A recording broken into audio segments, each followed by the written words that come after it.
Hello, my name is Matthias and welcome to the FPL Scope, and this video where I'm going to go through my latest FPL draft for you guys going into game week 1. I'm currently on vacation in Sri Lanka. Tomorrow I'm going to be attending a wedding for my friend who is here in Sri Lanka, of course, as well. I can actually show you my view from my hotel room, which is actually pretty cool. Like right there you can see the Lotus Tower, which is really nice, especially at night. Like when it's a bit later, it's going to be lighting up in different colors and stuff, which is really cool. But anyways, I'm enjoying my vacation, but I'm also enjoying making FPL content, and I've sort of missed it as well. So this is no worries when it comes to me. Like, this is something that I would want to do. I have some free time, so I figured I should make a video for you guys and update you on my latest FPL draft, basically. And as always, I'm going to do it in the style of an NBA or an NFL type of draft, where I select 15 players, where the first player I select and present to you guys is the player that I think is the most important player to have currently in FPL, at least in my squad. And then I'm going to go all the way through 15 players until I have a complete squad, with the 15th player being the player that I'm the least confident in having in my squad currently as it stands. But yeah, let's just go straight into it with number 1 pick, which is again Mohamed Salah. I still have quite a lot of confidence in him, despite him having some struggles in the preseason matches and stuff, missing a penalty in the latest one. He did score, however. But that is just Salah. Like, he is always someone you can depend on when it actually matters, when it's Premier League matches. So no real issues with Salah. I have the Burnley fixture in game week 4, which is really nice. The opening fixture is Bournemouth as well. Bournemouth are struggling defensively. They're selling Sabarni. They've already sold Dinhausen, and they also have gotten rid of Milos Gyökeres, who's now a teammate with Salah at Liverpool. So I think Liverpool will be able to score a lot of goals in that first game, and he's my favorite captain option in the first fixture of the season as well, Salah. So yeah, pretty simple choice. I'm also, for what it's worth, free hitting in game week 3. One of the benefits from that is not having to worry about Liverpool and Arsenal players facing each other in game week 3. So again, another real good reason to have Salah from the start of the season. But I do have some plans of potentially selling him in game week 6 as well. So yeah, just keep that in mind. But he is someone that is really nice to have. Really safe option. I think is slightly better than Haaland to start the season, and I'm probably going to look to get Haaland in for Salah in game week 6 as it currently stands. But it depends on what happens at the start of the season, of course. But yeah, Salah comes in at number 1. It's number 1 pick. Number 2 is Jarrett Bowen, who's been in every single one of my drafts pretty much as well. Also really like his price point and the way the tactic works for my setup, basically. So first game against Sunderland is one of the best fixtures you can ask for, playing against the worst newly promoted side, or at least they were the worst team last season in the championship. Then he plays against Chelsea, which is a decent match at home. I think he has an okay chance to score, even though Chelsea are a pretty good team. Then in game week 3, when he has Nottingham Forest away, I'm once again going to free hit, so I'm not going to have to worry about using Bowen in that game week. And then if Bowen has done well in those first 3 game weeks, I could easily sell him in game week 4, but I can also just keep him. He has Spurs at home, which is a pretty decent fixture, I think, for attacking returns, potentially. We don't really know what Spurs is going to look like, but at that point in game week 4, we'll have some game weeks and we'll know if Bowen is good or not, or if there's someone else. Maybe Joao Pedro has just been started off on fire and looks amazing, and I need to go down to his price point. I just really like the Bowen price point. Easy to go up to Watkins if I want to go there, or go down to Joao Pedro if I want to go there. Like, he's just a really good price point, really good fixture to start the season. And if I want to keep him long term as well, that's also fantastic. So yeah, he's the number 2 pick. Just remains to be seen how he will do at the start of the season, but in preseason he's been fantastic again, and he's always been so reliable in FPL. No matter how good West Ham are, Bowen is a really good FPL option, so he's one of my favorite picks as well at number 2. Number 3, we have Morgan Rogers. He's also someone that is pretty much locked in my draft for now. I haven't really not thought about him being drops at all. I think he's just really good value out of the Aston Villa guys. Ollie Watkins is getting a lot of traction now as like one of the best strikers, or one of the best offensive talents in the game in FPL. But for me, Rogers is 2 million cheaper, and he has pretty similar goal threat and like point potential as Watkins. So I just prefer Rogers over Watkins. But I do also think about potentially having both of them as well. I really like both of them. I really like Aston Villa's fixtures in general. First 4 are not quite as strong as they could be eventually. The Brentford fixture looks nice, but we don't know. Maybe Brentford are better than we expect. And defensively, they still have most of the same players, and they have like a similar style of manager as well, even though they lost Thomas Frank. So they could still be a pretty tough fixture. So first 4 fixtures are like pretty good, but after that they have really nice fixtures, and that's when I'm potentially looking to double up with Watkins. But for me, Rogers is the main guy from Aston Villa.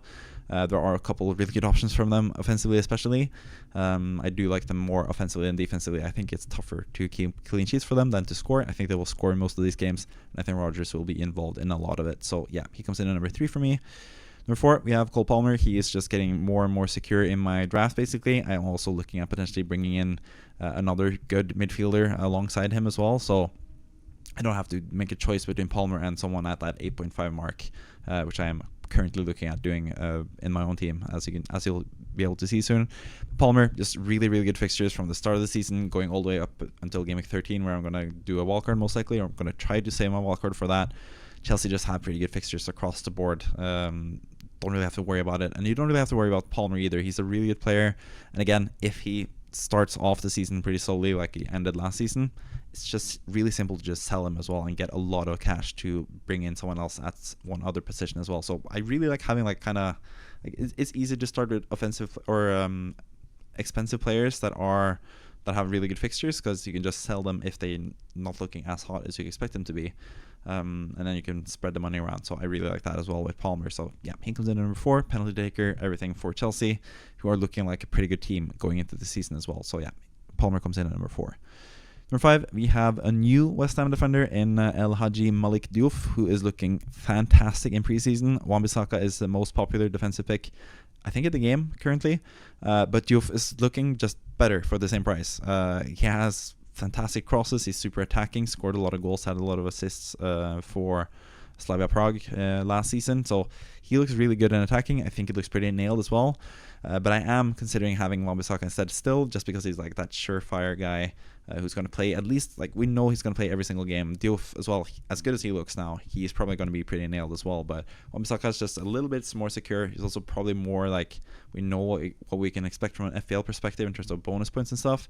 Diouf, not sure, maybe he'll be better at bonus, maybe he'll be worse. He's a bit more risky, I guess. Like Wan-Bissaka is more safe option, but Diouf for me looks like really high upside, especially if West Ham can get better defensively, but offensively he can really provide the goods in terms of assists and all that stuff as well. So he is really good at number 5 for me. I think, yeah, West Ham have, again, good fixtures across the board, and Diouf is just looking like a real steal for 4.5, even though the defensive contribution numbers probably is not going to come into play with fullbacks as much as the centre backs at least, but Diouf, just his attacking threat is looking really good, so he comes in at number 5 for now. Number 6, we have Virgil van Dijk from Liverpool. This is again a spot where I'm in between 2 players. It's Virgil van Dijk or Gabriel. I've had Gabriel until this point really, but now I'm going with Van Dijk because I think he has, I don't know, he's just better for like the long term. I want to keep one defender that I can play week in, week out, all the way up until my first wildcard, and I think Van Dijk just has slightly better fixtures overall compared to Gabriel, especially early on as well with the Burnley match. But yeah, I'm really into 2 minds about that. But yeah, he's better for defensive contribution numbers, Van Dijk, compared to Gabriel. I could go with both as well. I might do that as well. It just depends on how I structure my team. But I think Van Dijk is just like a sure thing to have. He's going to play every game. He's going to play for a really good team and the reigning champions for Liverpool. And he has both goal potential and defensive potential in terms of both clean sheets and defensive contribution points. So I like Van Dijk at number 6 in this draft currently. Number 7, we have Agbadou from Wolverhampton, who's looking fantastic. He does not have the best first 4 fixtures, and like I said, I'm going to free hit in Game Week 3, so even worse, because he won't have that Everton at home fixture either.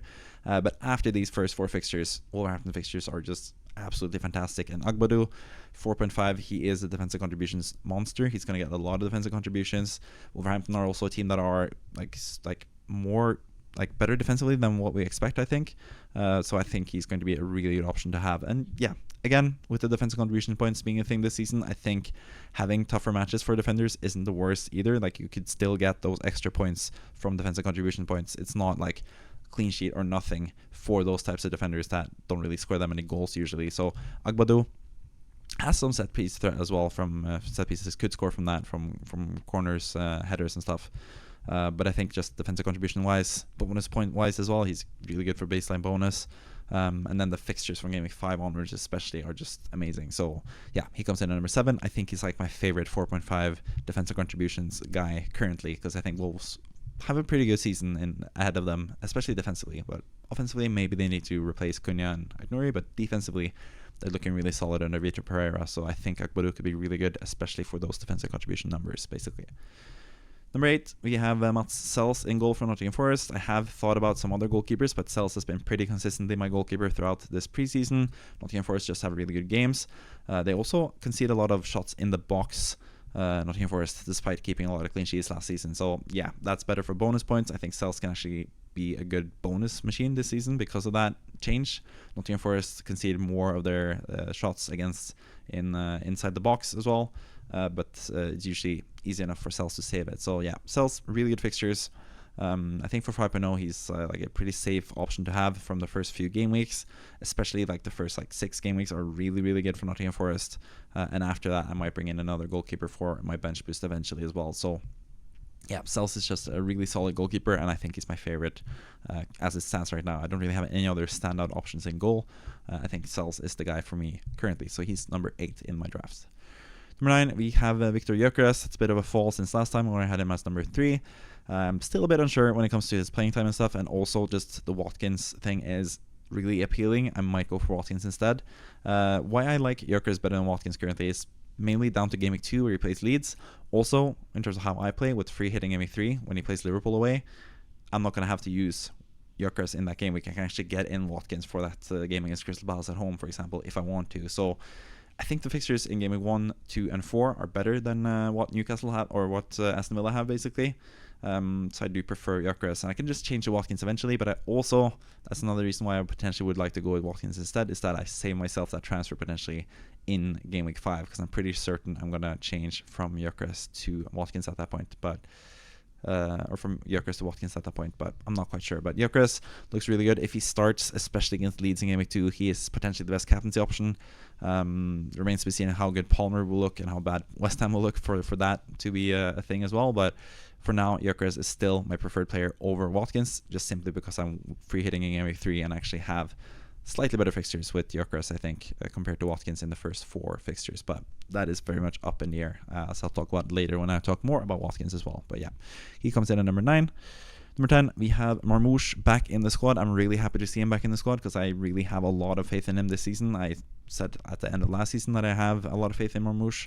In the Premier League in general, I think he's a fantastic player, and I think he's going to play pretty much nailed for Man City. I think he's going to be a really good option at the start of the season. So I would really like to have him in the squad. I have made some sacrifices elsewhere to bring him in, basically. But now with some couple of cheap options presenting themselves, I think I have enough money in the bank to get Marmoush in at number 10 in my draft, because City, decent fixtures, especially from Game Week 6 onwards. I mean, they have Burnley at home, which is really nice. Game Week 6, 7, and 8, I think, are really good. So yeah, Marmoush, just a really good player in general. Might be on penalties as well. He's on set pieces. He is just a fantastic player. We saw him score that goal of the season, potentially goal at the end of last season. And I think he has a lot more in the tank than what he showed in his first debut season in the Premier League. So I think he's good for playing time. I think he's good for, just playing for Man City, being one of the best teams in the league. And I think he's going to be a really nice option to have and sort of cover Hall on for the first few game weeks at least. So yeah, Marmoush comes in at number 10. I'm really happy to have him back in the squad again for this draft, basically. Number 11, we have Joachim Andersen from Fulham. I think he's also back from one of my previous drafts in that I made a video about. But again, he's also, like Agbadou, a defensive contributions monster who has really good fixtures. And again, you see Game Week 3 there, Chelsea away, tough match. But that's when I'm free hitting. That's when I get a complete new team. And the fixtures before and after that are really good for Fulham. So yeah, Andersen, pretty safe option as well at 4.5. Really like him. I think Fulham, like Wolverhampton, have some really good defensive potential. Last season they had really good defensive numbers, underlying stats, but they didn't get enough clean sheets to reflect that, basically. So I think they can be a lot better this season. And Andersen is the main man in that defense in terms of defensive contribution points, and also potentially scoring goals as well. We saw him a couple years back when he scored a couple goals, scored like 4 or 5 goals, and he got a price rise to 5.0 as well. So Andersen is looking really nice at number 11 for me in this draft. Number 12, we have Marc Guiu. I can't remember exactly how you pronounce it, but I did see him score on his debut for Barcelona. I went to Barcelona and celebrated Kevin's birthday, my co-host on the FPL School podcast, who's actually in my hotel room right now. But yeah, Guiu, I think he's a really talented player. He is going to go to Sunderland. It's not quite official yet. He's still a Chelsea player in the game, but as you can see, I lined him up with Sunderland colours in the Sunderland kit and the Sunderland fixtures. And they are looking really good from the start of the season. So yeah, pretty excited to have Marc Guiu on board. He's just a 4.5 striker that plays, and I think he's really talented as well. So I'm a pretty big fan of his in general. So excited to have him as a starting striker. I think he's pretty good value. Like, people are kind of like poo-pooing him because he is like just a 4.5 striker who's going to play at 2 points, people assume. We've seen that before with teams in red and white in Southampton, Sunderland. Not Sunderland, but Southampton and Sheffield United in recent years. Rian Brewster is one of the ones that comes to mind. But I think Marc Guiu is just a better player. And also plays for potentially a better attack as well, because Sunderland have made a lot of interesting signings. So I quite like Guiu for my team in FPL basically. So he comes in at number 12 for a really cheap price, which is the main selling point. But I think he's like a decent value pick as well. He could play some game weeks anyways, even though he is like sort of like a throwaway player that you would ideally not use. But he is pretty good, could get some goals early season. So he comes in at number 12. Number 13, we have Kieran Dewsbury-Hall, who is on his way from Chelsea to Everton, another Chelsea reject, I should say, who goes to a different team, who has a lot of talent still, Dewsbury-Hall. He is someone that could play attacking mid, could take over that role from Alcaraz at Everton, and at 5.0, that's just way too good to pass up. If he's going to play attacking like he did for Leicester, he was like Leicester's talisman when they went up 2 seasons ago, and scored a lot of goals, had a lot of offensive contributions and stuff, not offensive contribution points, that's not a thing, but he did do a lot of goals and assists for Leicester, so I think he's going to be a really good option as well once he goes to Everton. And they have really good fixtures, so really excited to see what can happen there, because it seems pretty certain that he's going to go to Everton, which would be a really good move, because the good fixtures, a good team as well for David Moyes. I think Dewsbury-Hall is like a very typical David Moyes player who can be really, really good under the tutelage of one of the best managers that Premier League has to offer, basically, in David Moyes. I say that as a West Ham fan that appreciated what he did for West Ham quite a lot. So Dewsbury-Hall, really good option to have there as well at number 13 for only 5.0. I really like that in general for my team. Number 14, we have Dubravka, who is finally looking like the 4.0 goalkeeper option that we were hoping for. It seems like he's going to go to Burnley, and that's what I've listed here as well. He has the Burnley kit and the Burnley fixtures, as you can see. Sunderland at home in Game Week 2 is especially looking nice, potentially, where Sels is playing Crystal Palace away. That would be nice to have Dubravka in a pretty simple match for him, or decent match at least against Sunderland. Could be against Marc Guiu, who I just talked about, who I hope is scoring that game week potentially if I use him. But anyways, I at least have an option that is better than Sels against Palace most likely. But apart from that, he's 4.0. That's why he's sort of like the 14th pick. He's not going to be like the main guy setting the team alight and being like the main guy in my team, but he is a 4.0 backup goalkeeper who's going to play for the entirety of the season, hopefully. So that's good value, regardless of how you see it. So he comes in at number 14.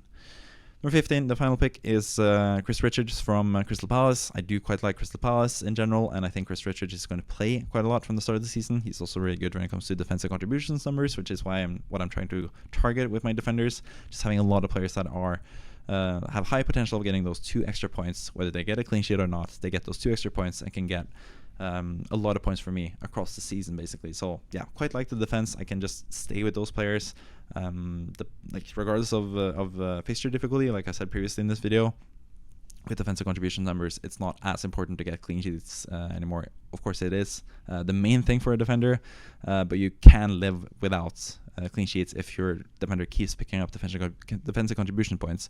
And it seems like Richards is someone that could potentially do that as well. So that's Richards at number 15. As you can see, Richards also has his name with green font there, just like Dubravka, Andersen, and Van Dijk, Diouf, Marmoush, Dewsbury-Hall, and Guiu. That means 8 players are new since last time. Those guys are new. That means also that 8 players have dropped out since last time. So let's talk about those 8 players before we go and talk about the 3 players that were close to making the squad but didn't, basically. So first guy dropping out is Wan-Bissaka, like I mentioned previously when I talked about Diouf. I just prefer Diouf slightly. I could go with 2 West Ham players to start the season defensively, but I don't really trust West Ham enough to do that. And defensive contribution wise, they're not as good either. So I'm going to pick between them. For me, currently, it's going to be a West Ham defender for sure. That's why Diouf is number 5. But currently, I just like the upside of Diouf more so than Wan-Bissaka. But if I want to go safe, I might go Wan-Bissaka. And I just love Wan-Bissaka as well, so I don't really want to drop him either. Speaking of players I love, Gabriel is also someone that I would like to have in the team. If I downgrade Marmoush to Kudus, for example, I could have more money to have Gabriel and something else potentially. But currently I just really want Marmoush. So I'm going to stick with one 6.0 defender. And currently I think Van Dijk is slightly ahead of Gabriel for me, but I could still go with Gabriel. But it just depends on Arsenal really. They looked a lot better last season, at the start of last season when it comes to scoring goals, but then that sort of faded away a little bit with Gabriel, so his goal threat is not as high as it was previously. But yeah, really tough decision between Van Dijk and Gabriel, but I do prefer Van Dijk currently because he's just a more safe pick who has better chances of getting defensive contributions points as well. Beto has dropped out as one of the strikers. I do really like him. There is still like some questions about Thierry Barry playing over him. I do think Beto's going to play for what it's worth. I think it's going to be the starting striker, but it's also going to be susceptible to be subbed off early as well at like the around 60-70 minute mark. So when Marc Guiu presented himself as a candidate, as someone that plays for Sunderland now, starting striker for them, I could save the 1 million and drop Beto, so that's what I've done in this squad basically.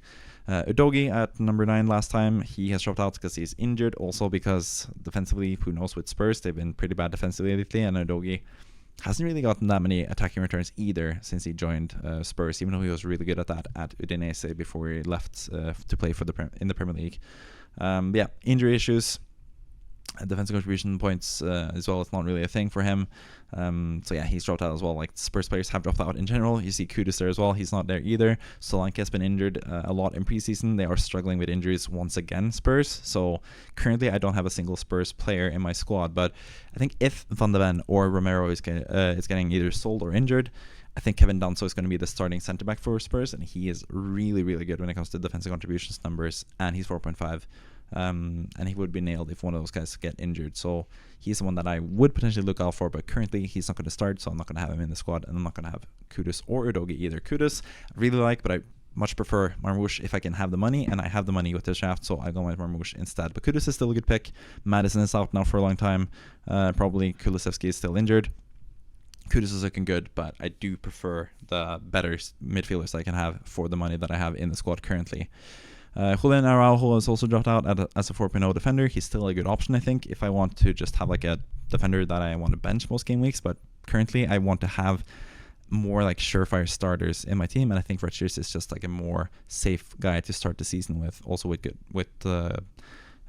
like equally as good fixtures or equal as bad fixtures depending on how you look at it, but just like a safer choice at 4.5. I just rather use the extra 4.5 to have more security in my spot basically. So Araujo is still an option, but Bournemouth not looking as good defensively as they were previously, and also I'm not quite sure if he's going to start yet either from the start of the season. He's someone that I could potentially pick up later on if I need the money elsewhere. So yeah, he has also dropped out. Tijani Rangers, still a huge fan of his. I think he could be really good, but again, don't really know, especially with Rodri being out. Maybe he gets more defensive work at the start of the season, so not fully like confident in Rangers either being like really good from the get-go. So yeah, he has dropped out since last time as well. And also Benda, who was like my throwaway 4.0 goalkeeper last time around, and by the time I uploaded the video I realized he had gone on loan to Millwall, so he's not even in the game anymore. So yeah, he's an easy guy to drop out as well. So finally, the 3 guys that were close to making the squad but didn't, 1 guy in each position, defender, midfielder, attacker. Let's go into that before we end the video basically. So yeah, Neco Williams is someone that I've considered for a long time in defense. I just don't really know if I'm going to double up on Nottingham Forest defenders. So if I drop Sels as my goalkeeper, I might very well go for Neco Williams as my defender, because he's both good for attacking returns, defensive contributions numbers. He's sort of going under the radar because he didn't play every single game from the start of last season, but he's actually potentially the best defender at Nottingham Forest for his price as well. Murillo is obviously a better pick in terms of defensive contribution points and all that stuff, but Williams is 0.5 cheaper, and I don't think it's that much worse when it comes to all the things that make up a good defender in FPL. So he's really close to making the squad. Daniel Malen as well from Aston Villa. He's playing a lot lately, and I think he's really close to being a starter now. It doesn't seem like they're like going that much for a right winger there at Aston Villa. So it seems like Malen's going to get that spot. He's a really nice goal scorer. He's one that I'm also definitely considering at my final spot in attack there over Dewsbury-Hall potentially. So I might go with him instead if I find the money to bring him in, but currently I don't have the money to bring him in. And the other guy from Aston Villa as well is Ollie Watkins, of course. He's 9.0. I did talk about potentially having him over Gyökeres, but I do prefer Gyökeres for the start of the season. But Watkins is a really good option that I would really like to have in general. So yeah, that's pretty much it for the squad. I hope you enjoyed the video. I hope you enjoy the preseason. I hope you enjoy seeing me back again with preseason content. I'm going to try to make at least one more video while I'm here in Sri Lanka, I think. But then I'll be back with my regular schedule for the final week leading up to FPL starting next week. So yeah, with all that out of the way, thank you for watching. I hope you liked the video. subscribe if you haven't already. Comment down below if you have any comments and stuff, and I'll see you next time. So thank you for watching. Bye bye.